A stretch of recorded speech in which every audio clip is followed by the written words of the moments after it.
Hello বন্ধুরা, সবাই কেমন আছেন? আশা করছি সবাই ভালো আছেন, ভালো থাকবেন। বন্ধুরা, আজকে সুনিতা মান্ডির ব্লগে আজকে কি কি রান্না করেছি সেটাই দেখাচ্ছি আপনাদেরকে। এই যে কড়াইয়ের মধ্যেই আছে তরকারি। এটা হচ্ছে এই যে কাতলা মাছ, কাতলা মাছের রেজালা হয়েছে। এই দেখুন, এই যে এই যে এই হলুদ হলুদ ছাড়া করেছি। তো কেমন হয়েছে অবশ্যই কমেন্ট করবেন। তারপরে কি কি আছে দেখাচ্ছি।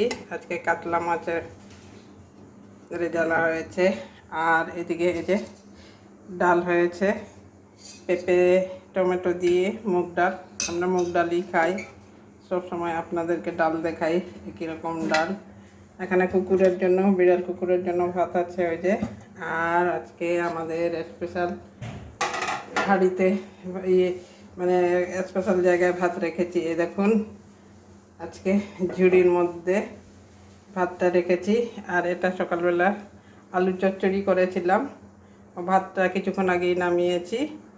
তো খাওয়া হয়ে গেছে, দুজনের খাওয়া হয়ে গেছে, আর বাকি দুজন আছি।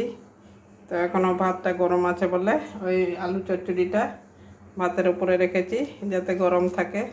তো বন্ধুরা, কেমন হয়েছে আজকের আমার রান্নাটা অবশ্যই কমেন্ট করবেন, আর ভালো লাগলে তো লাইক করবেন।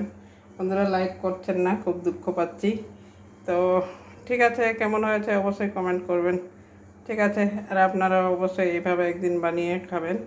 আর ভাতটা এই কারণে ঝুড়ির মধ্যে রেখেছি, আজকে বাসমতি চালের ভাত করেছি, তার জন্য একটু ঝরঝরে থাকবে, ওই জন্য ঝুড়ির মধ্যে রেখেছি।